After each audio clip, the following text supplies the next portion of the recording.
રિયંતાણમ નમઃ સિદ્ધાણમ નમઃ આયુર્યાણમ નારાયણમ સૌ સામણમ એસો પંચ નમુકારો સૌ પાવ પણાસમ બલાણમ સપ્રેતિમ પરમં મંગલમ પરમં મંગલમ ઓમ નમો નારાયણ સૂર્યસ્તો સૂર્ય દેવ્યાય વાયણાદિયસ્ ઓમ નમો ભક્તિએ દિવ્યે તીર્થંકરો ગણધરો પૂર્વધરો શ્રીધરો વાચનાચાર્યો યુગ પ્રધાન આચાર્ય ઉપાધ્યાય સાધુ સાધુ ભગવંતો જૈન શાસન દેવ જૈન શાસન માતા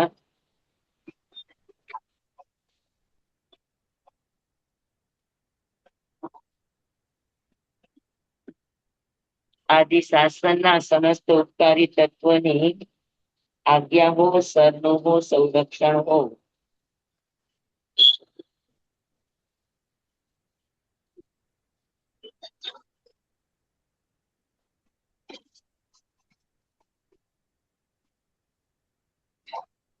ચાલો. ચાલો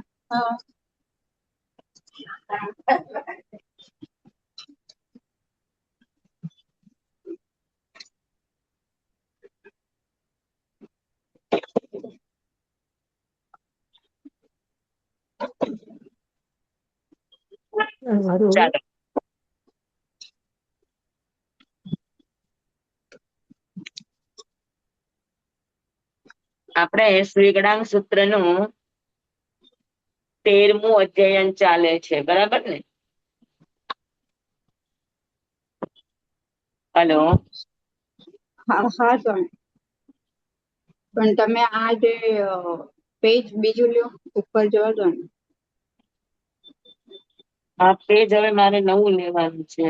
હા હા, બસ આવી ગયું.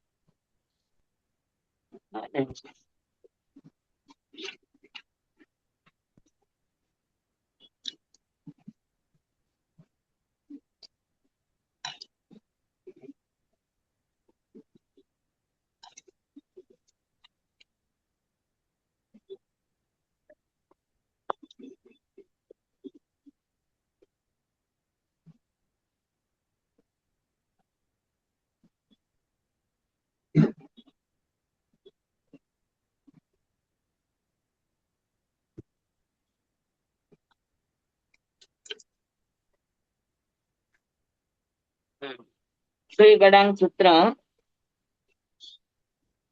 બરાબર. હવે આપણે શ્રીગણાંગ સૂત્રની અંદર યથાર્થ અને અયથાર્થ, તો યથાર્થ શું હોય અને અયથાર્થ શું હોય એ સાધુ સાધ્વીના શીલ સદાચારને લઈને જે વાસ્તવિક છે, જે યથાર્થ છે, જે યોગ્ય છે, જે આચરવા યોગ્ય છે, એ બધાને યથાર્થ કહેવાય. યથાર્થ તથ્ય અધ્યયન છે, નામ એનું યથાર્થ તથ્ય છે, બરાબર. તો અહીંયા આગળ સુશીલતા અને કુશીલતા,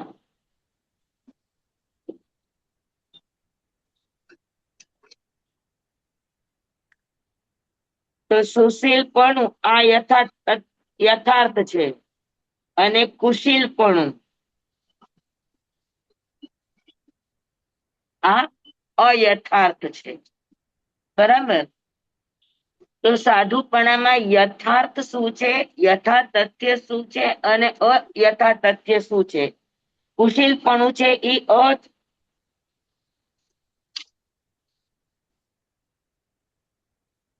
અયથાર્થ તથ્ય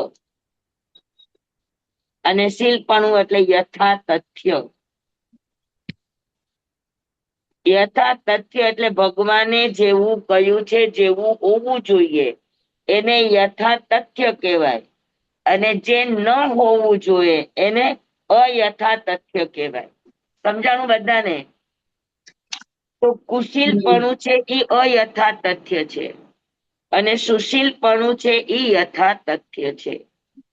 તો સૌથી પહેલા અયથાર્થ તથ્ય શું કહેવાય એની વાત કરે છે.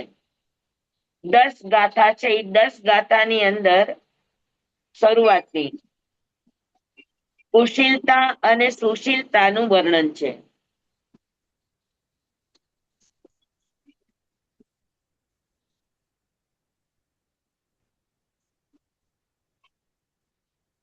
તો કે તીર્થંકરો પાસેથી કે શ્રુતધરો પાસેથી કે સ્થવિરો પાસેથી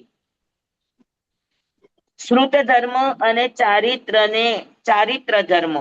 શ્રુત ધર્મ એટલે શ્રુત જ્ઞાન, આગમ જ્ઞાન વગેરે, સામાયિક થી લઈને 12 અંગ વગેરે. તો શ્રુત ધર્મ અને ચારિત્ર ધર્મને પામવા છતાં જેવો ભગવાને કહ્યું છે એવું સમાધિનું સેવન કરતા નથી, આ અયથા તથ્ય પણ છે. તો એવા એમણે 16 લક્ષણો અયથા તથ્યના આપ્યા છે. આપણે શોર્ટમાં જોઈ જઈએ. બરાબર છે? તો સમાધિનું સેવન કરતા નથી, પેલું વાત.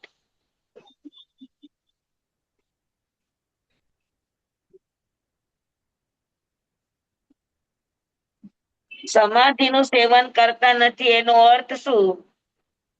તો કે જે 20 પ્રકારના સમાધિના સ્થાનનું સેવન કરવાની ભગવાનની આજ્ઞા છે એનું સેવન કરતા નથી, એને અસમાધિ કહેવાય. પછી પોતાના જ ઉપકારી જે હોય,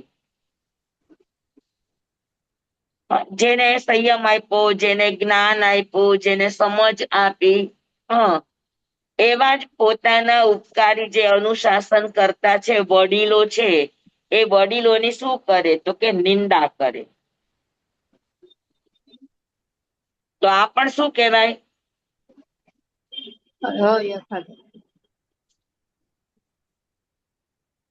હા, અયથા તથ્ય.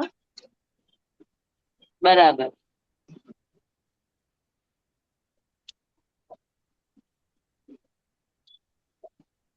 વડીલોની નિંદા કરે. પછી ત્રીજું કે ભગવાને જે આખો જીનમાર્ગ બતાવ્યો છે રાગ દ્વેષને જીતવાનો, એ જીન માર્ગથી વિપરીત પ્રરૂપણા કરે.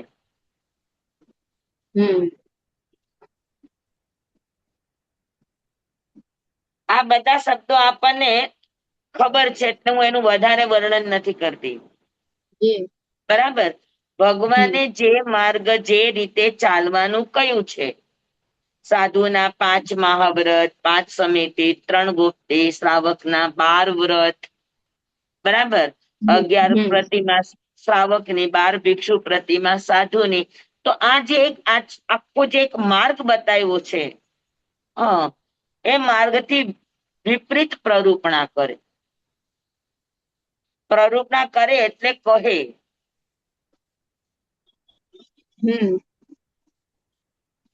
બરાબર. પછી છે કે કોઈ પણ વસ્તુનો અર્થ યથાર્થ કરવો જોઈએ. બરાબર. એની બદલે પોતે જેવું પાળે છે અથવા તો પોતાને જેવું ગમે છે એવો એ સૂત્રના અર્થો કરે, વિપરીત અર્થો કરે, પોતાની ઈચ્છા મુજબના અર્થો કરે. એવું બને. હવે જેમ કે અત્યારે સાધન સામગ્રી યુઝ કરતા હોય, તો દેશકાળ પ્રમાણે આ પરિવર્તન કરવું જોઈએ, આવી રીતે રહેવું જોઈએ.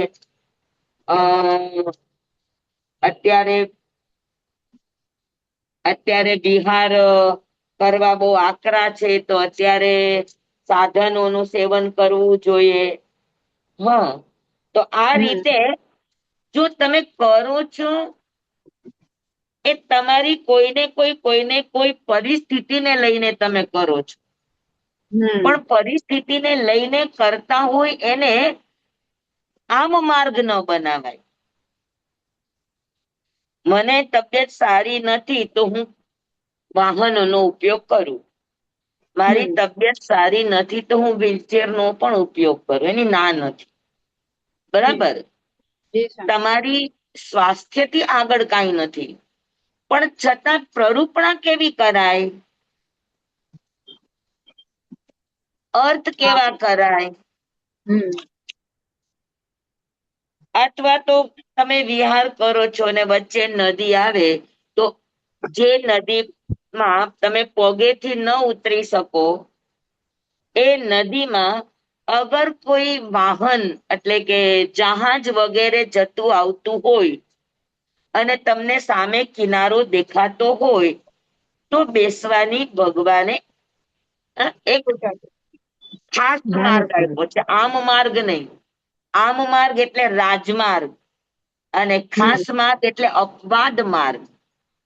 હા. તો માર્ગ બે પ્રકારના છે. એક માર્ગ છે આમ માર્ગ. આમ માર્ગ છે એ રાજમાર્ગ છે, જે હંમેશા પાળવા જેવો માર્ગ છે, ચાલવા જેવો માર્ગ છે. હમ અ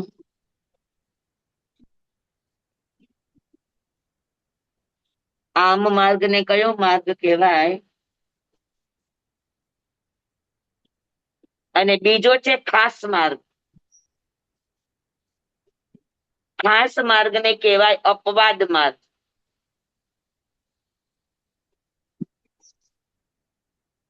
અને રાજમાર્ગ ને કહેવાય ઉત્સર્ગ માર્ગ.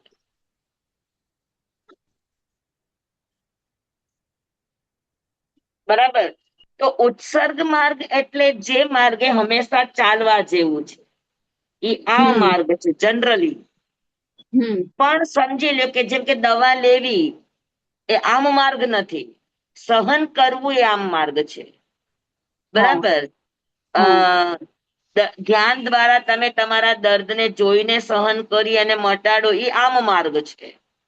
પણ તેમ છતાં હા આપણી પરિણામની ધારા નિર્મળ નથી રહેતી. હા હા. અને આપણે દવા વગેરે લઈએ કે ઉપચાર વગેરે કરીએ કે ઓપરેશન વગેરે ચિકિત્સા કરીએ તો એ શું કહેવાય, તો કે એ અપવાદ માર્ગ છે. એ ના તો છૂટકે કરવું જ્યાં પડે. તમારો સહજતાથી ચાલવાનો માર્ગ નથી ત્યાં તમે અપવાદ માર્ગ લ્યો, પણ અપવાદ માર્ગને કાયમી માર્ગ ન બનાવાય, હા. જરૂર પૂરતો માર્ગ બનાવો. હમ હંમેશાનો કાયમી માર્ગ હોય એને ઉત્સર્ગ માર્ગ કહેવાય. તો ઉત્સર્ગ માર્ગને ક્યારેય હા, ઉત્સર્ગ માર્ગનું હંમેશા પાલન કરાય, પણ શું કહેવાય અપવાદ માર્ગ છે એને ઉત્સર્ગ માર્ગ ના બનાવે, એને કાયમી માર્ગ ના બનાવે. અને અગર બનાવીએ છીએ તો એનો અર્થ એ છે કે આપણે સ્વચ્છંદતાથી એનો અર્થ કરીએ છીએ, આપણી ઈચ્છા મુજબ એનો અર્થ કરીએ છીએ કે ભાઈ ભગવાને તો હા વાહન વાપરવાની આજ્ઞા આપી જ છે. હા. સમજ્યા બરાબર. તો આમ માર્ગ અને ખાસ માર્ગ બધાને સમજાઈ ગયું? તો સ્વામી અપવાદ માર્ગ ને આપણે ના છૂટકે આપણે કરવું પડે એવી રીતે સમજીએ. હા હાજી. આપણે કોઈ ઈલાજ જ નથી, કરવું જ પડે એમ છે એટલે ના છૂટકે કરવું પડે એવી રીતે ના સમજાય એમ. છૂટકે કરવું પડે એને ખાસ માર્ગ કહેવાય અથવા તો અપવાદ માર્ગ કહેવાય. હા હા બરાબર. જી સર. અને જનરલ જે રીતે ભગવાને કહ્યું છે એ રીતે ચાલવું જોઈએ એને આમ માર્ગ કહેવાય. હા. આમ માર્ગને ઉત્સર્ગ માર્ગ કહેવાય. હા. તો ઉત્સર્ગ માર્ગ અને અપવાદ માર્ગ. ઉત્સર્ગ માર્ગ છે એ આમ કાયમી કરવાનો છે, અને ખાસ માર્ગ છે જે તે સમયે કોઈ બીજો વિકલ્પ ન હોય તો કરવાનો માર્ગ છે. જી સર. સમજાણું? જી. જેમ કે તમે લોકો જતા હો વાહનમાં અને રસ્તા બનતા હોય અને ત્યાં આગળ જવાનો રસ્તો ન હોય તો તમને ડાયવર્ઝન આપે. હા. તો ડાયવર્ઝન છે ઈ અપવાદ માર્ગ છે. બરાબર. પણ જેવું હા તમારું ડાયવર્ઝન નું કામ પતી ગયું તો ફરી પાછા તમે નેશનલ હાઈવે ઉપર આવી જાઓ. હા બરાબર. બરાબર. તો નેશનલ માર્ગ છે એ રાજમાર્ગ છે, એ ઉત્સર્ગ માર્ગ છે, એ કાયમી માર્ગ છે. હમ અને કાયમી માર્ગ એને કહેવાય કે જેમાં ના કોઈ જીવની વિરાધના હોય, ના અસત્યનું આચરણ હોય, ના કોઈ ચોરીના ભાવ હોય, ના કોઈ કુશીલ દુરાચાર અનાચારના ભાવ હોય, અને ના કોઈ પરિગ્રહ દશાના ભાવ હોય. આને ઉત્સર્ગ માર્ગ કહેવાય. અને એ માર્ગમાં જરૂર પડે ત્યારે ડાયવર્ઝનનો રસ્તો લઈ, જેમ કે પાણીમાંથી તમારે ઉતરવું પડે તો જીવોની વિરાધના છે, પણ વિકલ્પ નથી, રસ્તો નથી, અને જવું જરૂરી છે. બરાબર. તો હમ એ થોડા સમય પૂરતો અલ્પ વિરાધનાનો માર્ગ અપનાવીને વળી પાછા એ આમ માર્ગમાં આવી અને જે વિરાધના થઈ છે એની આલોચના નિંદા કરે, ગરહા કરે, તો એ ફરી હમ પાછો આમ માર્ગમાં આવી જાય. પણ નિંદા ગરહા અને પ્રાયશ્ચિત ન લે તો એ અપવાદ માર્ગનું જ સેવન કર્યા રાખે છે. હમ સમજાવું બરાબર? જી સ્વામી. હાજી જી સ્વામી. બધાને સમજાણું? જી સ્વામી. હા, તો આમ માર્ગ એને કહેવાય કે જે મહાપુરુષોએ આચરેલો છે, જે માર્ગ ઉપર ચાલવાથી નિંદા ન થાય, જે માર્ગ ઉપર ચાલવાથી તમારો અવર્ણવાદ ન થાય, જે મહાપુરુષો ચાલ્યા છે, જેને એને સ્ટેમ્પ માર્યું છે, એવા માર્ગે ચાલવું એને રાજમાર્ગ કહેવાય અથવા તો ઉત્સર્ગ માર્ગ કહેવાય. અને હમ પરિસ્થિતિ થવા પર જે થોડા સમય પૂરતો તાત્પૂરતો માર્ગ અપનાવવામાં આવે એને અપવાદ માર્ગ કહેવાય, એને ખાસ માર્ગ કહેવાય. ખાસ કામ હમ પૂરું થાય એટલે તરત જ એને અપવાદ માર્ગમાંથી ક્યાં આવી જવું પડે? ઉત્સર્ગ આમ માર્ગમાં આવી જવું. ઉત્સર્ગ માર્ગમાં. બરાબર. પણ હમ પોતાની ઈચ્છા મુજબ એનો અર્થ કરે. તો આ ચોથું છે. હમ પાંચમું છે સર્વજ્ઞએ બતાવેલા જ્ઞાનમાં શંકા કુશંકા કરે, મિથ્યા ભાષણ કરે. અને જ્ઞાનીઓએ બતાવ્યું છે એમાં એમ કે આવું થોડુંક ચાલે. હા, જેમ કે જમાલી વગેરે, હમ કે ભગવાને કહ્યું છે કે ભાઈ કડ માણે કડે, જયારે ક્રિયા તમે કરવાની ચાલુ કરી તો ત્યારે એ ક્રિયા થઈ ગઈ કહેવાય. હા, પણ એને જોયું કે પથારી કરવાની કીધી, શિષ્યોએ કીધું કે પથારી થઈ ગઈ, પણ હજુ પથારી પૂરી થઈ નહોતી. અને જમાલીના મનમાં એમ આવ્યું કે ભગવાનનો આ માર્ગ ખોટો છે, કે જ્યારે હા કામ થઈ ગયું હોય ત્યારે જ એને થયું કહેવાય. બરાબર. અને એ હમ માર્ગે એમના દીકરી પ્રિયદર્શના ખુદ પણ ચાલ્યા. હા બરાબર. અને એ પણ એવી પ્રરૂપણા કરી કે જમાલી જે કે છે એ માર્ગ સાચો છે, ભગવાન મહાવીર કે છે એ માર્ગ ખોટો છે. પણ તો ડંક કુંભારે એને વળી પાછા માર્ગ ઉપર લઈ આવ્યા કે એના પછેડી ઉપર સળગતો કોલસો નાખ્યો અને હા તરત જ પ્રિયદર્શનાજી ઉઠી ગયા કે હમ મારી પછેડી બળી ગઈ, મારી પછેડી બળી ગઈ. તો કે પછેડી તો હજુ તમારા સિદ્ધાંત પ્રમાણે તો હજુ બળવાની શરૂઆત થઈ છે, આખી પછેડી બળી હા નથી. નથી હા અને પ્રિયદર્શનાજી પોતે માર્ગ ઉપર આવી ગયા. સમજાણું બધાને? હમ હા. જી સ્વામી. જી સ્વામી. તો પાંચમું એ છે કે વિતરાગને બતાવેલા જ્ઞાનમાં શંકા કુશંકા કરવી. હમ અથવા તો મિથ્યા ભાષણ કરવું.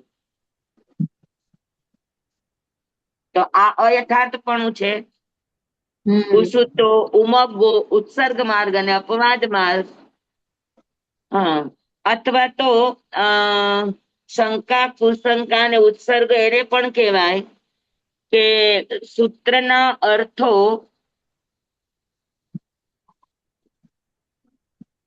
સૂત્રના અર્થોનો પોતાની મતિ પ્રમાણે અર્થ કરવો.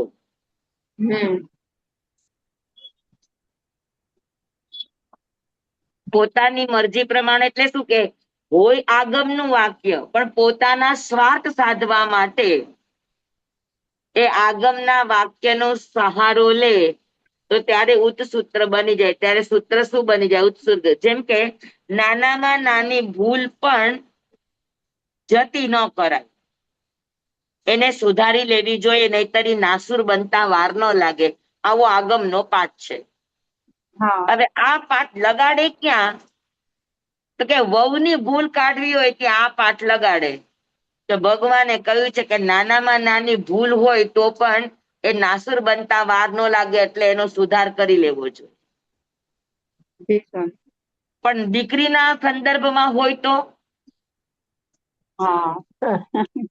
કે દીકરીના સંદર્ભમાં હોય તો ભૂલ, મોટી ભૂલ થઈ હોય તો એમ કે ભાઈ જ્ઞાનીઓ અને મોટા મોટા મહાપુરુષોએ કોક વાર પોતાનો રસ્તો ભૂલ્યા છે, તો આ તો બાળક છે, રસ્તો ભૂલે. સમજાવું તમને? તો જતું કરવું એ પણ આગમનો પાઠ છે, અને નાનામાં નાની ભૂલને પણ જતી ન કરવી એ પણ આગમનો પાઠ છે. બંને આગમના પાઠ છે, પણ બંને આગમના પાઠની પાછળ જે તે અપેક્ષાઓ છે, જે તે સિદ્ધાંતો છે કે ક્યારે જતું ન કરવું ને ક્યારે જતું કરવું. બરાબર? તો જ્ઞાનીઓએ આ બધા જ વિવેક આપણને આપ્યા છે, પણ તેમ છતાં આપણે આપણી ઈચ્છા મુજબ જ્યાં આપણો રાગ છે ત્યાં આપણે એવું કહીએ કે જતું કરતા શીખવાનું, અને આપણા દુશ્મન નું હોય તો આપણે એમ કે નાનામાં નાની ભૂલ પણ જતી ન કરાય, એને સુધારવી જોઈએ.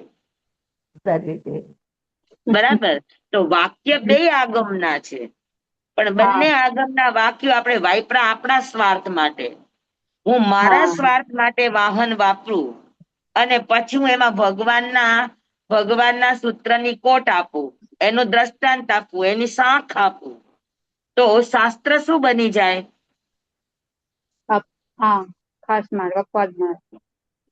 તો કે શાસ્ત્ર શું બની જાય? તો કે શાસ્ત્ર શસ્ત્ર બની જાય.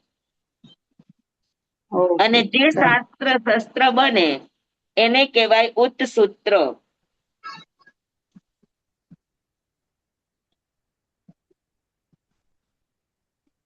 તો ઉત્સૂત્ર પ્રરૂપણાને કહેવાય મિથ્યા ભાષણ. સમજાણું? સમજાણું બધાને?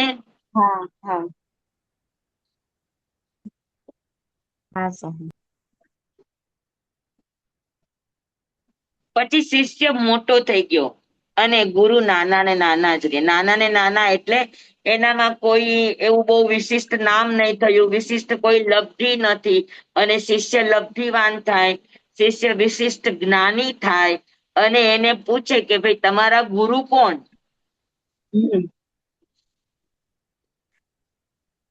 તો ગમે એટલો શિષ્ય મોટો કેમ ન થાય, શિષ્ય કેવડી પણ કેમ ન થઈ જાય, અને ગુરુ છદ્મસ્થ પણ કેમ ન હોય, પણ તેમ છતાં ભગવાનનો માર્ગ એ છે કે કેવલી શિષ્ય હોવા છતાં પણ છદ્મસ્થ ગુરુના નામને ગોપવે નહીં અને લોપવે નહીં.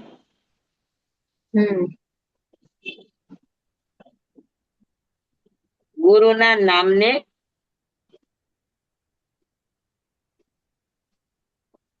છુપાડે નહીં.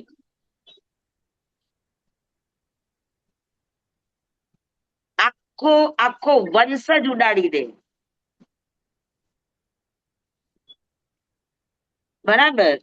તો એ ગુરુના નામને છુપાડવું, ગુરુના ઉપકારને છુપાડી દેવા, આ મારા ગુરુ છે એવો પરિચય ન આપવો. એમ થાય કે હું આપીશ તો મારા ગુરુ તો સાવ નિમ્ન સ્તરના છે, આપીશ તો મારી પણ શું નામના રે, મારો પણ શું એક હોલ્ડ રે, અને એમ સમજીને ગુરુના નામને છુપાડે તો આ પણ અયથાર્થતા કહેવાય.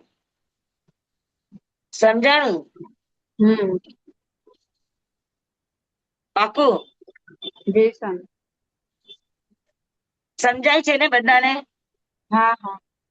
જી સ્વામી. વાત એકદમ ઈઝી જ છે. ખાલી આપણે આવું કરતા હોય એ આપણે ખાલી વિચારવાનું. આપણે નાની નાની બાબતમાં આવું કરતા હોય. વ્યસન. જેમ કે ગોશાલકજી જયારે પોતે બધી રીતે સક્ષમ થઈ ગયા તો પોતાના ગુરુ ભગવાન મહાવીર છે એવો પરિચય આપવામાં પણ એને શરમ. સંકોચ થતો હતો અને દુનિયામાં એવી વાતો ચલાવી કે ભાઈ તીર્થંકર એ નથી, તીર્થંકર તો હું છું, મહાવીર તો ઢોંગીલા છે. હમ. હા, તો એવું કરે તો એ અયથાર્થ માર્ગે છે, એ કુશીલપણામાં છે. હમ. સમજાણું? પછી સાતમું, પોતે કુસાધુ છે છતાં પોતાને સુસાધુ તરીકે ઓળખાવે. હા, અંદરનું જીવન જુદું છે ને બહારનું જીવન જુદું છે. દરવાજાની અંદર એક અલગ લાઈફ છે અને દરવાજાની બહાર એક અલગ લાઈફ છે. અંદરથી સૌના શરીર બળ, સૌના સંઘયણ બળ, સૌના સહન શક્તિના બળ અલગ અલગ અલગ હોય. તો બધો જ માર્ગ કે બધી જ વાતો એ પાડી શકે એવું જરૂરી નથી. હમ. તો જે વસ્તુ પાડી શકે તો પાડી શકે, ન પાડી શકે તો ન પાડી શકે, પણ ઢાંક પીછોડો કરે નહીં. હમ. હા, તો પોતે ગલત રસ્તે હોવા છતાં એને છુપાવવાની કોશિશ કરે, એને ઢાંકવાની કોશિશ કરે અને અમે તો બરાબર સાધુપણું પાડીએ છીએ એવું એવું લોકોની સામે પ્રરૂપણા કરે. તો પણ હમ. આ કુશીલતા છે. તમે જેવા છો એવા તમે લોકોની સામે આવો. આવો. આવો. સ્વામી, એટલે આ 25 પ્રકારનું મિથ્યાત્વ છે એ બધા કુશીલતામાં જ આવી જાય? હા, તે 25 પ્રકારનું મિથ્યાત્વ છે, બધું જ કુશીલાચાર કહેવાય, અયથાર્થ કહેવાય, અયથાર્થ તથ્ય કહેવાય. જી સ્વામી, આભાર. સમજાણું? અને આવું આપણે નાની નાની બાબતમાં કરી લેતા હોય. આ તો ગુરુની બાબતમાં છે. આપણે ઘરની બાબતમાં પણ ઘણી વાર હોય કે કોઈના થકી તમે ઊંચા આવ્યા, કોઈના નિમિત્તે તમને ધંધો મળ્યો, કોઈના નિમિત્તે તમને નામના મળી, પણ તમે એકદમ નામી બની જાઓ એટલે તમે જેનાથી ચડ્યા એ વેલાને જ તમે ઉડાડી નાખ્યો. તો આ મોટામાં મોટું મહામોહનીય કર્મ બંધનું સ્થાન છે. હમ. સમજાણું? હમ. ખોટું થાય એની કરતા પણ ખોટાને સાચું કરીને બતાડવું અથવા તો સાચું કહીને બતાડવું એ વધારે નુકસાનકારી છે. તમે એકવાર ખોટું આચરી લો પણ દુનિયાની સામે છો, પણ તમે કરો છો ખોટું અને પછી બહારથી તમે કે ના ના ના ના અમે તો આમ આવ્યા ને અમે તો વિહાર કર્યો ને અમે તો આ રીતે રહીએ છીએ, પણ અંદર ખાને તમે શું જીવો છો એ તમને ખબર છે. તો જે દોહરું જીવન જીવે, હમ. જે અંદર અલગ અને બહાર અલગ એવું જીવન જીવે, તો એ જીવનને અયથાર્થ જીવન કહેવાય. બરાબર? પછી પ્રકૃતિથી ક્રોધ કરે. આ સમજવા જેવું છે કે ક્રોધ બે રીતે થાય. એક પ્રકૃતિથી, પ્રકૃતિ એટલે સ્વભાવથી ક્રોધ કરવો, અને એક પરિસ્થિતિથી.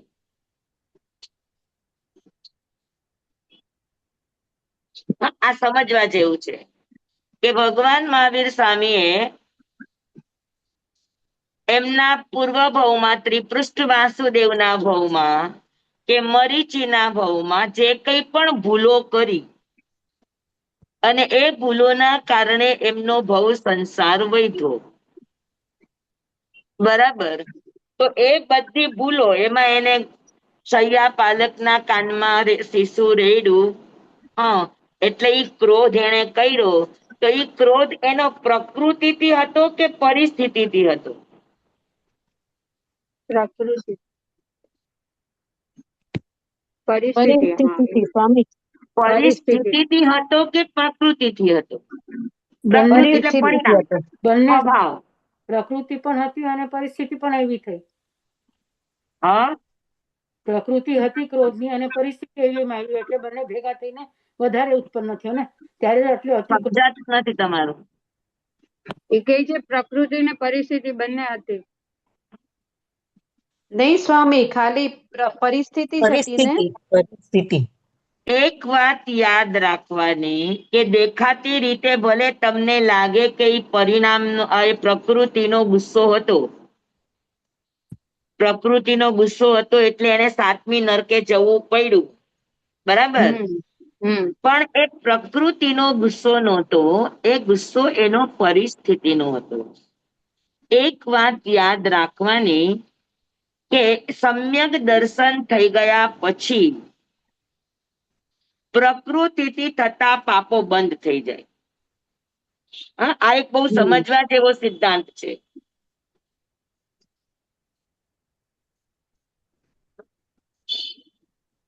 કે સમ્યક દર્શન થયા પછી વ્યક્તિ તીવ્રમાં તીવ્ર પાપ કરે. સમજી લે જે શ્રીકૃષ્ણ વાસુદેવે કર્યું, તો પણ એ પરિસ્થિતિજન્ય પાપ કહેવાય. પરિસ્થિતિજન્ય પાપ એટલે શું? તો કે સત્તા હતી હાથમાં. શ્રીકૃષ્ણ વાસુદેવનું પદ હતું. તો એ પદની પણ એક એવી સ્વાભાવિક છે કે ભાઈ ક્ષણે રૂસ્તા ક્ષણે તુષ્ટા. એને ગુસ્સો આવતા પણ વાર નહીં અને એને ગુસ્સો ઉતરતા પણ વાર નહીં. સમજાણું? તો એ એની પ્રકૃતિ નહોતી, એ એનો પદજન્ય સ્વભાવ હતો. પરિસ્થિતિજન્ય હતો એનો. અને પરિસ્થિતિજન્ય સ્વભાવને લઈને એને કાનમાં શિશુ રેડ્યું, એને જે ક્રોધ આવ્યો, જે આવેશ આવ્યો, એ પરિસ્થિતિને લઈને આવ્યો કે ભાઈ એને ના પાડી હતી કે તમે નહીં ચાલુ રાખતા, અને એને ચાલુ રાખ્યું. તો રાજ્ઞા છે. હા, અને રાજ્ઞામાં આવી અગર શિક્ષા ન કરે ને રહેમદિલ બતાવવા જાય તો ત્રિપ્રસ્થ વાસુદેવના પુણ્યની પણ એક ગરિમા હોય. તો એ તમારા પાપને જતું ન કરે. સોમિલ બ્રાહ્મણે ગજસુકુમાલની હત્યા કરી. તો કૃષ્ણ મહારાજાએ આદેશ આપ્યો કે જ્યાં હોય ત્યાંથી એને લઈ આવો અને એને મૃત્યુદંડ આપો. તો આ એનો પરિસ્થિતિજન્ય સ્વભાવ ગણાય કે ઈ જે પદ ઉપર છે, જે આસન ઉપર એ બેઠો છે, એ આસનમાં આ કરવું એક રાજધર્મ તરીકે ગણાય. પરિણામગત ન ગણાય. સમજાણું તમને? ન્યાય રીતે કર્યું ને. હા, એનો રાજધર્મ કહેવાય. હા, એનો ન્યાય છે. અને રાજધર્મ તરીકે કોઈને દંડ આપે તો ભવિષ્યમાં કોઈ આવી ક્રિયા કરવા માટે પ્રોત્સાહન 100 ન મળે. વાર વિચાર કરે. પ્રેરાઈ જાય. હા, એનું ફળ તો સમજાણું? ન મળે. કેમ કે વાસુદેવ છે એ ત્રિખંડાધિપતિ છે, ચક્રવર્તી છે સતખંડાધિપતિ છે. હા, તો એમાં અનાર્ય ખંડોના અનાર્ય દેશોનો પણ સમાવેશ છે. તો એવા દેશમાં આવી બધી પ્રકૃતિઓ કરનારા જીવોનું પ્રાબલ્ય હોય. અગર એ આવા નીતિ નિયમ ન રાખે તો કોઈ પણ આવું આચરે. વાસુદેવ છે 16,000 દેશના રાજા છે, હવે 16,000 દેશના રાજામાંથી 25,500 જ આર્ય દેશ છે, બાકી બધા અનાર્ય દેશ છે. આ તો વાસુદેવની પુનાઈના કારણે રસ્તા ખુલ્લા છે, એટલે લોકોનું આવાગમન છે. સમજાવું તમને? તો જે સૈયા પાલકના કાનમાં એને શિશુ રેડ્યું, એ શિશુ એની પ્રકૃતિ નહોતી, પણ એની પરિસ્થિતિ. સમજાણું બરાબર? એની સાબિતી શું? જી, એનું પરિણામ તો એને ભોગવવું જ પડે ને, પરિસ્થિતિ પરિણામ ભોગવવું પડે, પણ પરિણામ એનું લાંબુ ના આવે. હા, અચ્છા, ઓકે. સમજાય છે કે પરિણામથી બાંધેલું કર્મ હા, અગર કોમન સાવ હળવું રીતે બાંધ્યું હોય ને, તોય હા. ઓછામાં ઓછું અંતઃક્રોડાક્રોડી સાગરોપમનું બંધાય. અચ્છા. અને પરિસ્થિતિજન્ય જે બંધાતું હોય, તોય તીવ્રમાં તીવ્ર હોય, તોય વધુમાં વધુ એ અંતઃક્રોડાક્રોડી સાગરોપમનું બાંધે, એનાથી વધારે નો બાંધે. ઓકે. સમજાણું? હવે તમે વિચાર કરો કે ત્રિપ્રસ્થ વાસુદેવનો કેટલામો ભવ ભગવાનનો? 16મો ને? 25માં. 25માં. 18મો ભવ. 18. 16. બરાબર. 15 ભવ સુધી બ્રાહ્મણ દેવ બન્યા. 16મા ભવની અંદર એ વિશ્વભૂતિ થયા. વિશ્વભૂતિના ભવમાં 99 કર્યું. 17મા ભવની અંદર દેવલોકમાં ગયા. 18મા ભવની અંદર એ ત્રિપ્રસ્થ વાસુદેવ બન્યા. 19મા ભવની અંદર નરકમાં ગયા. ત્યાં સમજો 33 સાગરોપમ. ત્યાંથી પછી તિર્યંચના ભવમાં આવ્યા, 20મા ભવમાં. 21મા ભવમાં ફરી પાછા ચોથી નરકમાં ગયા. અહીંયા 7મી નરક, અહીંયા ચોથી નરકમાં ગયા. બરાબર? હા. અને 22મા ભવમાં તો વળી પાછા એ વિમલ રાજકુમાર બની અને દીક્ષા લીધી અને સમ્યક્ત્વને પાછું વિશુદ્ધ કર્યું. તો કેટલો કેટલો કાળ ગયો મને કયો?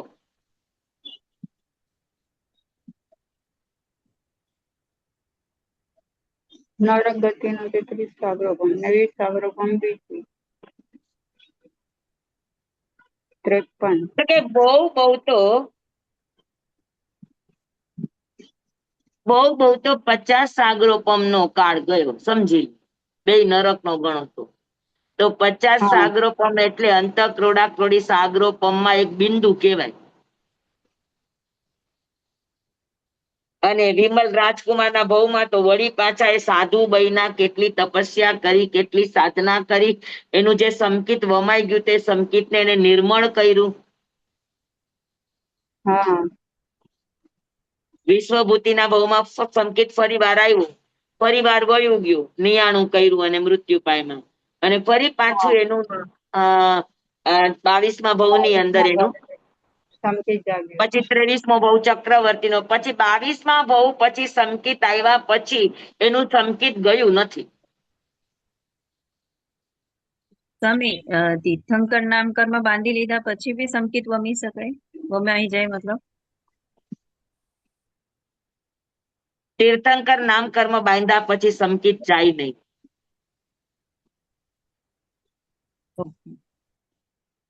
સમજાણું બધાને? તો હવે 18મા ભવ થી 22મો ભવ એટલે વચ્ચે ખાલી 3 ભવ જ ગયા. ઈ જ સાબિત કરે છે કે આ પરિસ્થિતિજન્ય પાપ હતું, પ્રકૃતિનું પાપ નહોતું. સમજાણું બધાને? સમજાણું? શિષ્ય ભૂલ કરીને આવ્યો અને આચાર્ય પદ ઉપર છે, અને આચાર્ય એના ઉપર ગુસ્સો કરે, એના ઉપર કડક કાર્યવાહી કરે, તો આ બધું પરિસ્થિતિ, કારણ કે પોતે આચાર્ય પદ ઉપર છે અને ન કરે તો આગળ આ વ્યવસ્થા ન રહે. વ્યવસ્થાની અંદર તો આ બધું જરૂરી છે. જી સમજાણું? તો હા. વ્યવસ્થાના પાઠ રૂપે જે પણ કરે એ પ્રકૃતિથી નથી, પરિસ્થિતિથી છે. સમજાણું? જી સ્વામી.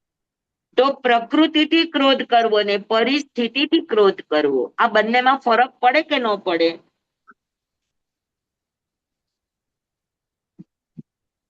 પડે કે ન પડે? પડે. પડે પડે. બરાબર. હમ. તો 22 તો આપણે પ્રકૃતિથી ક્રોધ કરે ઈ અયથા તથ્ય, પરિણામથી કરે એ અયથા તથ્ય એટલે અયથાર્થ છે. બરાબર. હમ. પરિસ્થિતિને લઈને કોકવાર કરે તો એ માફ કરવા યોગ્ય છે. હમ. તો પ્રકૃતિથી ક્રોધ કરવો એ અયથા તથ્ય છે. 9મો, વગર વિચારવું બોલવું અને પરદોષ એટલે નિંદા કરવી, બીજાના દોષોને કહેવા. બીજો ભલે દોષી હોય, બીજો ભલે દુર્ગુણી હોય, બીજો ભલે જે તે કરતો હોય, માર્ગ વિરુદ્ધ ચાલતો હોય, પણ એ માર્ગ વિરુદ્ધ ચાલતો હોવા છતાં પણ એની નિંદા ન કરે, એના દોષને કહે નહીં. એના અધિકાર ક્ષેત્રમાં અગર નથી આવતું તો ઈ કે નહીં. જેના અધિકાર ક્ષેત્રમાં આવતું હોય એને ઈ કહી શકે કે ભાઈ તમારો ચેલો કે તમારો દીકરો કે તમારી દીકરી કે તમારા ઘરના આમ કરે છે, પણ સીધે સીધું ડાયરેક્ટ એને કહેવાનો અધિકાર નથી. બરાબર. તો જ્યાં એનું અધિકાર ક્ષેત્ર નથી ત્યાં એ પરદોષને કહી પણ શકતો નથી, અને કહેવા જાય તો એ પોતે પ્રાયશ્ચિતનો અધિકારી બને. હમ. તો જે તેના જે અધિકારી હોય એને તમે ચેતવી શકો કે ભાઈ મેં આવું આવું જોયું, તો તમે જોઈ લેજો. બસ વાત આટલી છે.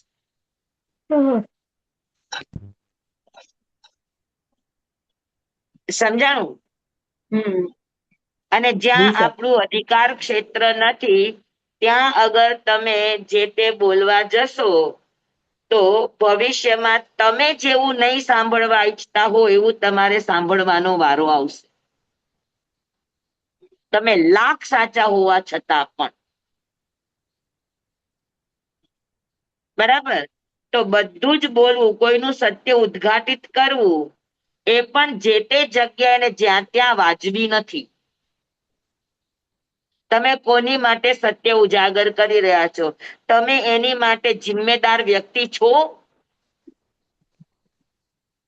અગર નથી તો એના જિમ્મેદારને તમે ખાલી જણાવી શકો, એને સતર્ક કરી શકો, તમે ડાયરેક્ટ એને કહેવા માટે અધિકારી. આ અત્યારે છાપાઓની અંદર, પત્રિકાઓની અંદર કોઈનું નબળું જોઈને તરત પત્રિકા બહાર પડે અને તરત જ મેસેજ તમારા મિડ ડે માં તમે છપાવી દો, તો આ યોગ્ય માર્ગ નથી, આ યથાર્થ માર્ગ. આનાથી તમે આખા જીન શાસનની અવહેલના કરો છો. સમજાય છે? જી સ્વામી. હા, કઈક નબળું જોયું નથી ને હવે તો બધાના હાથમાં મોબાઈલ. કઈક નબળું જોયું નથી અને ક્લિક કર્યું નથી ને ક્લિક કરીને ફોરવર્ડ કર્યું નથી ને વાયરલ કર્યું નથી.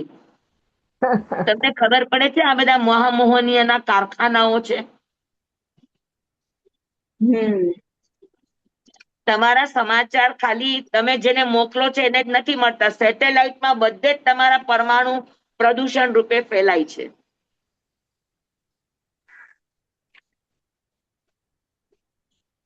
અને પછી એ ભડકો થાય. બરાબર. તો મહાપુરુષો કેટલી આપણી હિત ચિંતા કરે, કેટલી આપણી રક્ષાની ભાવના કરે. કે આપણાથી વગર વિચાર્યું તો ન જ બોલાય, પણ સાથે સાથે કોઈના દોષને કહેવાય પણ નહીં. અગર તમારા અધિકારમાં નથી આવતું તો તમે કોઈના દોષ કહી શકો નહીં. દેખાવા છતાં પણ, જોવા છતાં પણ તમને બહુ જીન શાસન પ્રત્યેની ખેવના હોય તો એના અધિકારી માણસને કહી દો.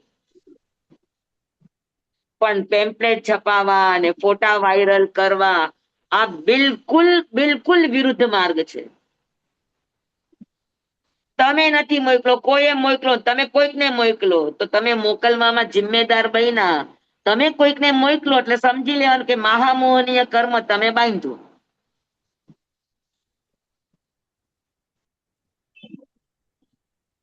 એવા સમાચાર તો ગુરુદેવ તમને એમ જ કહેતા કે એવા સમાચાર આવે તો અનકાઈમાં એવી કોઈ પત્રિકા આવે તો ગુરુદેવ સીધી એને ડસ્ટબિનમાં જ જવા દે, કોઈના હાથમાં ના આવવા દે.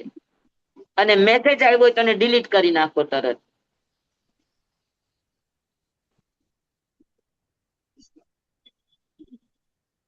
બરાબર. પછી 10મું છે કે વાતાવરણ હા ઠીક છે ને, પૂર્વભાવમાં ઝઘડા થયા હોય ઘરની અંદર કોઈક વાતને લઈને, હવે શાંત પડી ગયો છે ઝઘડો, પણ તેમ છતાં કોઈક ને કોઈક નિમિત્ત બનાવીને ભૂતકાળના કદડાને ઉખેડે, ભૂતકાળના ઝઘડાને ઉખેડે કે તમે પેલા આમ કર્યું તું, તમે પેલા આમ બોલ્યા હતા, તમે પેલા મારી માટે આવું કર્યું તું, તેવું કર્યું તું, એમ કરીને નવો ઝઘડો ઉભો કરે. તો આ બધા અસમાધિના ભાવો છે. આ બધા સંબલા દોષ કહેવાય, જે આપણા ચારિત્રને કાબરચિત્રું કરી નાખે.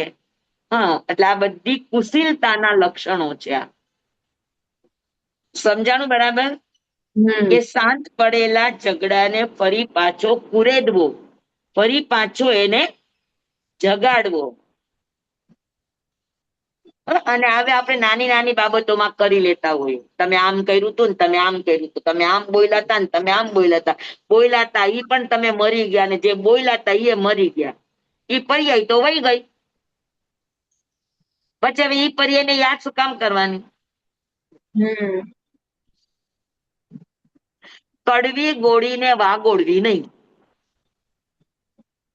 ખટ્ટી મીઠી, મીઠી હોય એની પાછળ મીઠાશનો સ્વાદ હોય તો વાગોળો, બાકી કડવાશનો સ્વાદ હોય તો એવી ગોળી ભલે ભૂતકાળની હોય પણ એને વાગોળવી નહીં. વાગોળવી નહીં.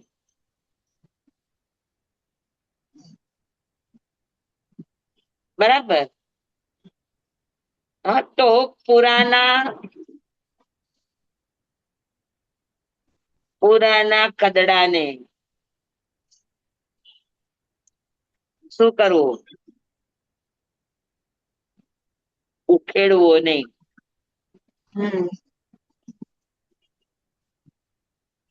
પહેલાના ઝઘડાને, કલહને જે શાંત પડી ગયું છે, વાતે ઘીના ઠામમાં ઘી પડી ગયું છે, વળી પાછું એને જગાડ. પછી 11મું છે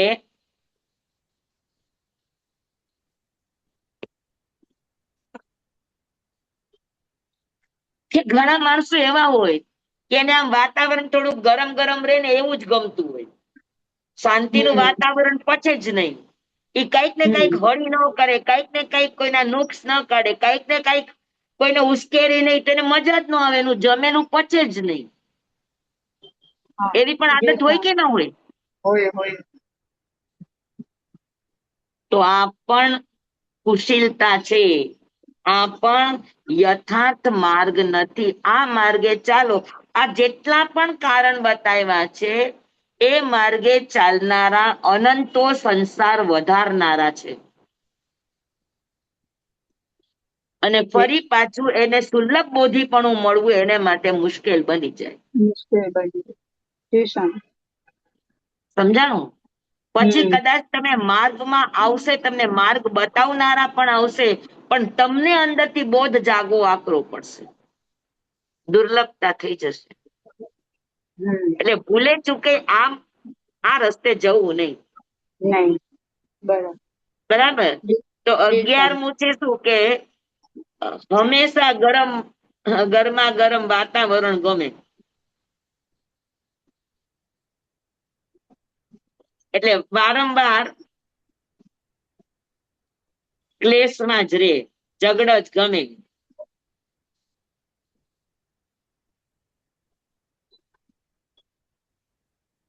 બરાબર. પછી 12મું છે ન્યાય વિરુદ્ધ બોલે.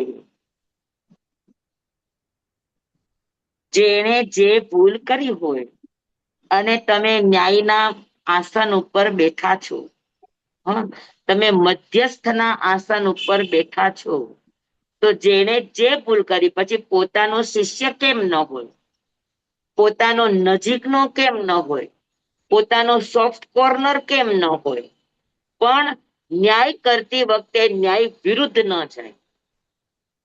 સમજાણું? અંધેરી નગરી ને ગંડુ રાજા, ટકે શેર ભાજી, ટકે શેર ખાજા, એવું ન હોય.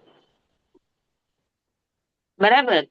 તો ન્યાય સંપન્નતા આ એક સુશીલપણું કહેવાય, યથાર્થપણું કહેવાય, અને ન્યાય વિરુદ્ધ આ અયથાર્થપણું.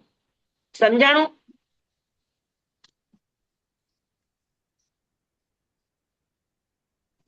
જી સ્વામી. તો 12મું છે ન્યાય વિરુદ્ધ બોલવું. હમ પોતાનું પોતાનું કે પોતાના ઘરનાનું કે પોતાના નજીકનાનું કોઈ ખરાબ આચરણ થઈ ગયું, તો બહાર લોકોની વચ્ચે એનો બચાવ કરવો એ ન્યાય વિરુદ્ધ કહેવાય.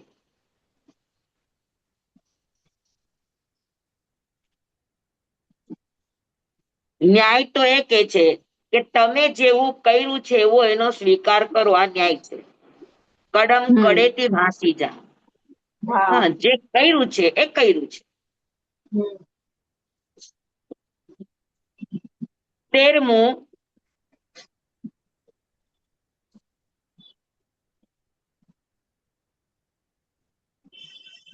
પોતાની આવડત, પોતાનું જ્ઞાન, પોતાનો સંયમ, આની કસોટી કર્યા વગર ખોટા વાદ અને વિવાદમાં ચડી જાય. હમ પોતાની પાસે એટલું ઊંડાણ ભર્યું જ્ઞાન પણ નથી, હા પોતાની પાસે એવું ચારિત્રની નિષ્ઠા નથી.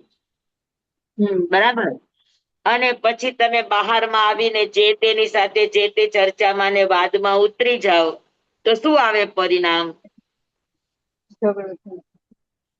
તો કે અપયશ થાય, હમ તમારી નિંદા થવાની સંભાવના વધે, કારણ કે તમે પહોંચી વળવાના નથી. તમારી પાસે નથી માર્ગનો ન્યાય, કે હમ નથી તમારી પાસે નિષ્ઠા. તો તમે લાંબો સમય એની સામે ટકી શકશો ના કે નહીં ટકો?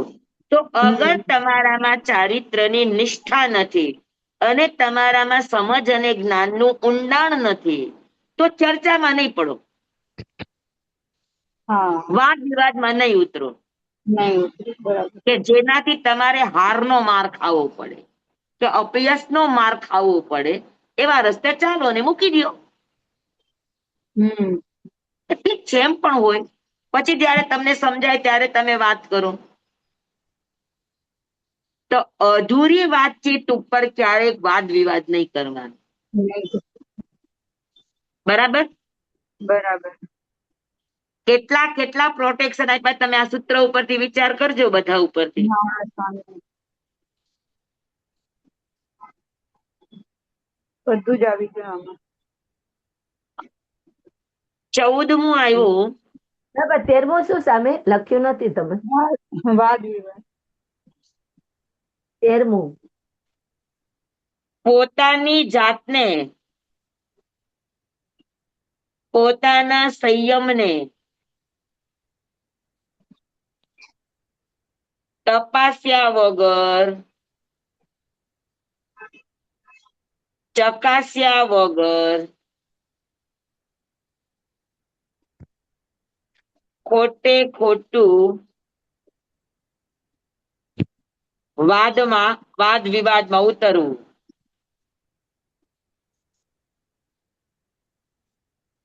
સમજાણું? હમ પોતાનું નથી ચારિત્રનું ઊંડાણ, નથી એની નિષ્ઠા, નથી જ્ઞાનનું ઊંડાણ, નથી એની પરિપૂર્ણતા, પરિપક્વતા, અને તમે વાદ વિવાદમાં ઉતરો તો થાય શું? તમારે નિંદા સહન કરવી પડશે, અપયશ ઝેલવો પડશે. તો કોઈ પણ કર્યા પહેલા પોતાના બલાબલનો વિચાર કરવો. બરાબર? બલાબલનો વિચાર કર્યા વગર કરો તો આવું થાય. 14મું, પોતે જ્ઞાનમાં, તપસ્યામાં, ચારિત્રમાં આગળ નીકળ્યા છે, પણ બીજાને તુચ્છ માને. પોતે જ્ઞાનમાં આગળ છે તો જેની પાસે જ્ઞાન નથી એને તુચ્છ માને. પોતે તપસ્વી છે ને બીજા આહાર કરે છે તો એને તુચ્છ માને. પોતે સારું ચારિત્ર પાડે છે ને બીજા નબળું ચારિત્ર પાડે છે તો એને તુચ્છ માને. બરાબર? તો પોતા કરતા બીજાને તુચ્છ માનવા, નબળા માનવા, હીન માનવા, આ પણ કુશીલતા છે. સમજાણું? બરાબર?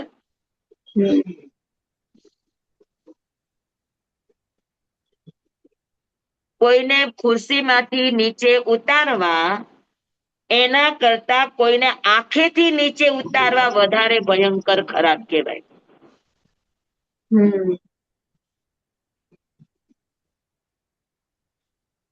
પાકું? હા. તો 14મું છે કે બીજાને તુચ્છ સમજવા.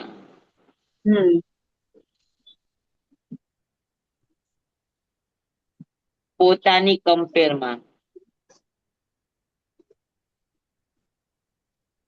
બરાબર? 15મું છે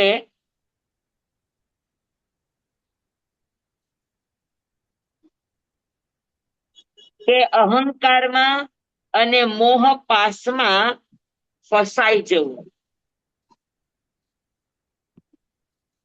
અહંકાર અને મોહપાસ, મોહના બંધનમાં ફસાઈ જવું. ગુરુદેવ અમને હંમેશા એમ કે સાધુ બન્યા પછી તમે એક કક્ષાએ સાધનામાં આગળ વધ્યા પછી તમારી સાથે જેના સોફ્ટ કોર્નર છે એને થોડાક દૂર રાખવાના, નહીતર તમારું મોત બગાડે. અને ખાસ કરીને મરણ સમયે આપણી નજીકની વ્યક્તિને નજીક નહીં રાખવાની, એ આપણું મોત બગાડે. જે આપણને કડક થઈને પણ સ્વસ્થ રહેવાનું અને સારું શીખડાવતા એવા વ્યક્તિને છેલ્લે તમારી પાસે રાખો. તો અહંકાર અને મોહ પાસમાં ફસાઈને એવી વ્યક્તિને તમારી બાજુમાં ન રાખો કે જેના કારણે તમારે તમારામાં આચાર અને વિચારમાં, તમારા પોતાના વ્યવહારમાં તમારે કમ સરસ કરવું પડે. બરાબર? તમારે તમારો માર્ગ છોડવો પડે. એવા પોતાના મોહપાસની વ્યક્તિને નજીક ક્યારેય પણ નહીં રાખવાનો. આ સિદ્ધાંત પાક્કો યાદ રાખવાનો. ભલે તમે બધાને સાચવો, તમારા ગમતા વ્યક્તિને પણ સાચવો, એની ના નહીં, પણ જ્યારે સિદ્ધાંતની વાત છે, જ્યારે તમારે પોતાના આચરણની સાધનાની વાત છે, તમારા સમાધિ મરણની વાત છે, તો આ બધા નિર્ણાયક વાતો છે. તો તમારા નિર્ણાયક પ્રસંગોની અંદર તમારા નજીકની વ્યક્તિઓનો ચંચુપાત નહીં હોવો જોઈએ. તમે એ બાબતમાં બહુ સ્પષ્ટ હોવા જોઈએ કે તમારી ને મારી લાગણી છે એની ના નહીં, પણ મારા સાધનામાં કે કોઈ પણ કોમ્પ્રોમાઇઝમાં એનો મોહ આડો નહીં આવવો જોઈએ. સમજા?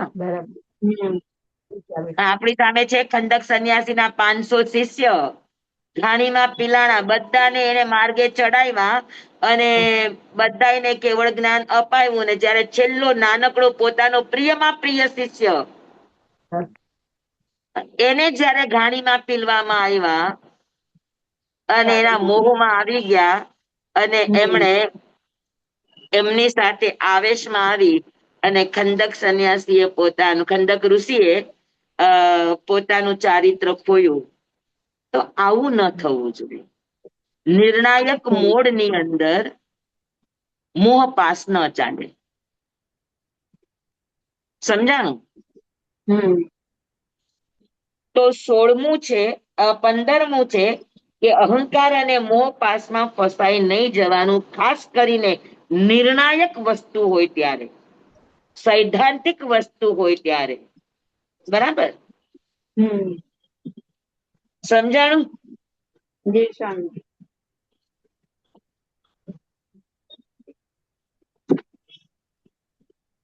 16મું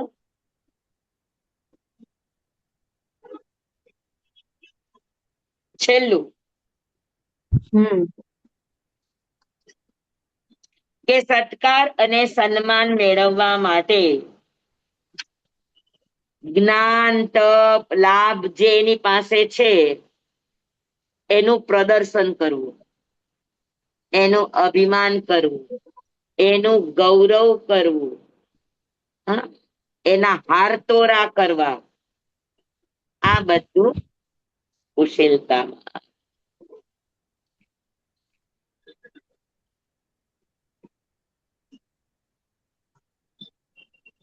સત્કાર, સન્માન, માન, પ્રતિષ્ઠા, આ સાધુને માટે રદ્દી પેપર છે.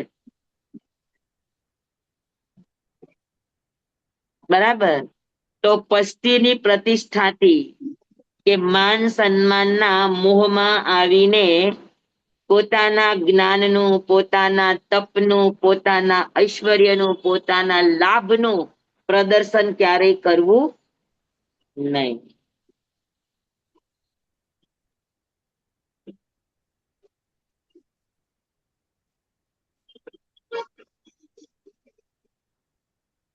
જ્ઞાન, લાભાદી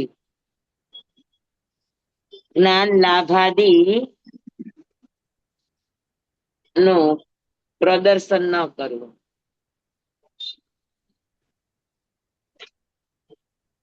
બરાબર?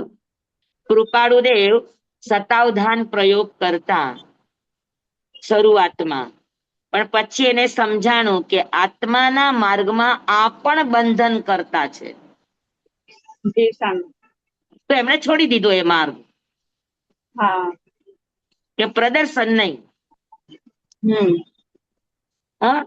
આત્માનો માર્ગ એ પરિણામનો માર્ગ છે, દર્શનનો માર્ગ છે, પ્રદર્શનનો માર્ગ નથી.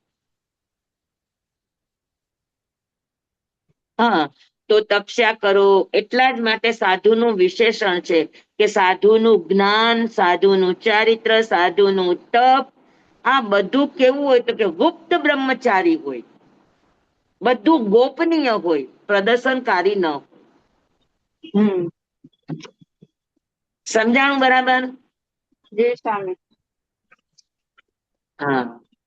અને એ કરવા જાવ તો બધું જ નુકસાન થાય. તમને પોતાને પણ અભિમાન, અહંકાર આવવાના સંભાવના રહે, અને લોકોની પ્રશંસામાં કોક વાર એટલા પ્રવાહમાં વયા જતા હોય કે આપણે આપણો માર્ગ, આપણે આપણો સમય બધું જ ભૂલી જતા હોય. થાય કે ન થાય? હા.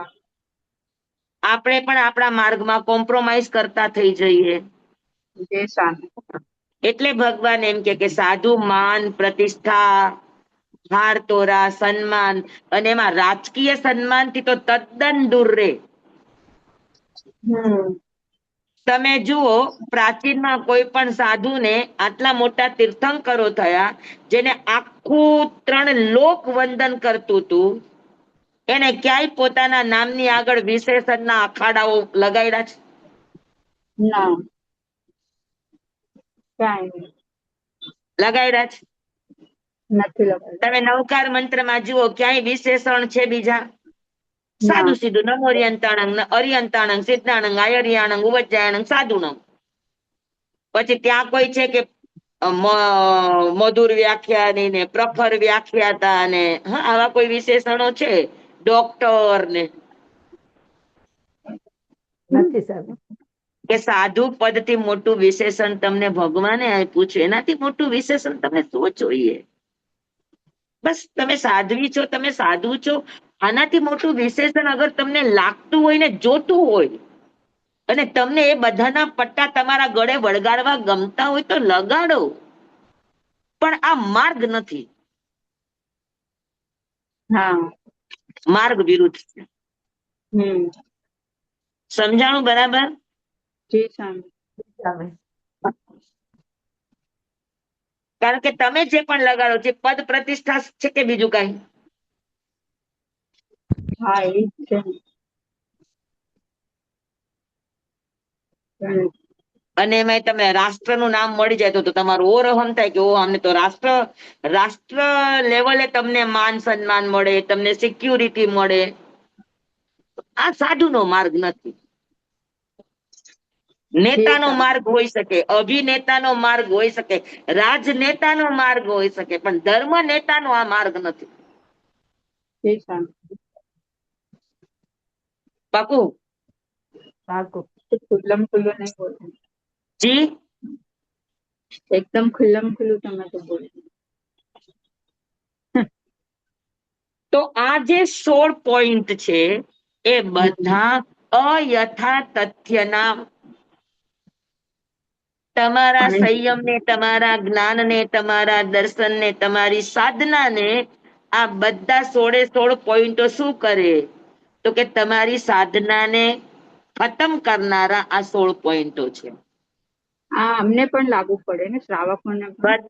બધાને તમને લાગુ પડે અગર તમે સાધક છો તો. હા જી સ્વામી. તમે ગ્રહસ્થ છો એટલે કઈ તમે સંસારી છો તો તમને આ બધો કઈ પરવાનો નથી મળ્યો. હા. તમે પણ હાર તોરા માન સન્માન વયા જતા હો તો તમારે તમારા ઘર સાથે ને તમારા ઘરની ખાનદાની સાથે તમારે કોમ્પ્રોમાઇઝ કરવું જ પડે. હા. જી સ્વામી. સમજાણું? જી જી સ્વામી. આ 16 તમને પણ લાગુ પડે. હા એ અમને તો લાગુ 100% પડે, પણ તમે પણ અગર જાગ્રત છો ને તમારું સાધનામય તમે જીવન બનાવવા માંગો છો તો તમારે પણ આ 16 વસ્તુથી પરહેજ કરવી જ પડે. કરવી પડે. હા એ જી લગભગ તો બધા અમને લાગે એવા જ છે. સમજાણું બધાને? જી સ્વામી.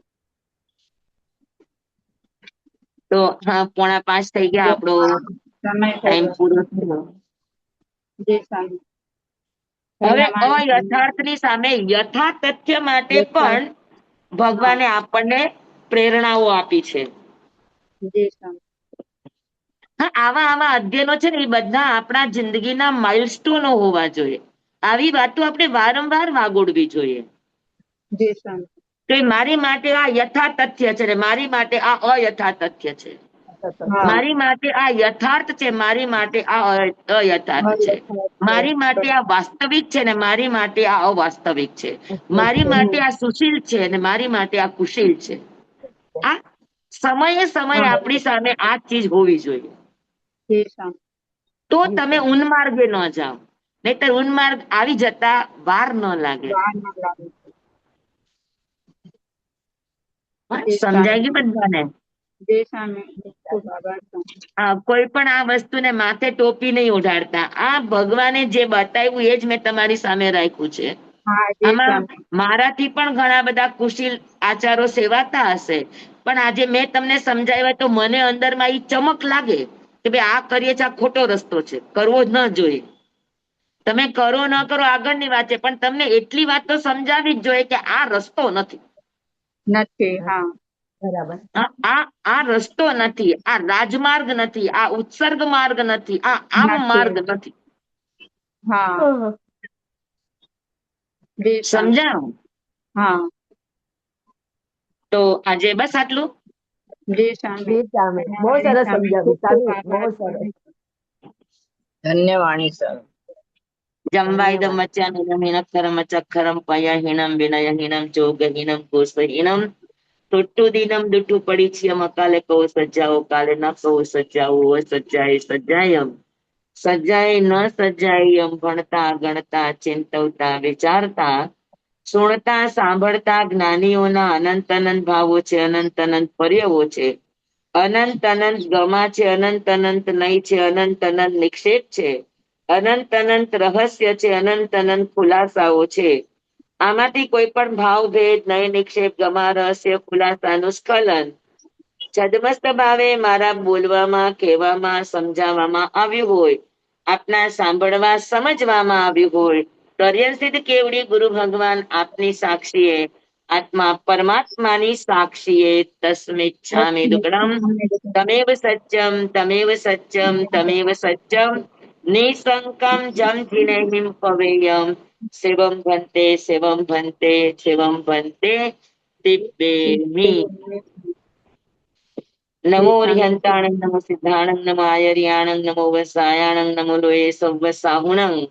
ગુરુદેવની આજ્ઞા શ્રી શ્રી ચદારી મંગલમ હરિહંતા મંગલમ સિદ્ધા મંગલમ સાહુ મંગલમ કેવલી પનતો ધમો મંગલમ ચતારી લોગુતમા હરિહંતા લોગુતમા સિદ્ધા લોગુતમા સાહુ લોગુતમા કેવલી પનતો ધમ્મો લોગુતમો ચતારી શરણં પવજ્જામિ હરિહંતે શરણં પવજ્જામિ સિદ્ધે શરણં પવજ્જામિ સાહુ શરણં પવજ્જામિ કેવલી પનતં ધમ્મં શરણં પવજ્જામિ.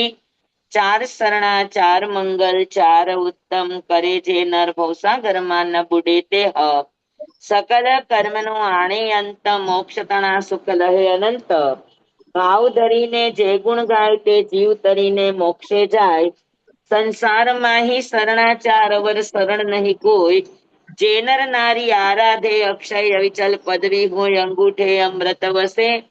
લબ્ધિ તણા ભંડાર શ્રી ગુરુ ગૌતમ સ્વામીજી ભગવાનને સમરીએ તો સદાય મન વાંચિત ફલદાતાર સદાય મન વાંચિત ફલદાતાર. બોલો ભગવાન મહાવીર સ્વામી કી જય. પૂજ્ય ગુરુદેવ કી જય. બધાને ખૂબ ખૂબ ધન્યવાદ. સ્વામી સુખ સ્વામી સાતા સ્વામી આપનો ખૂબ ખૂબ આભાર. હાજી શુભ સાતામાં છે સ્વામી. સવારે લેવાનું છે હા તત્વાર સૂત્ર. કાલે સવારે તત્વાર્થ સૂત્ર. હા જી સ્વામી. કેટલા વાગે? 7:30. જી. ભલે. હા સ્વામી.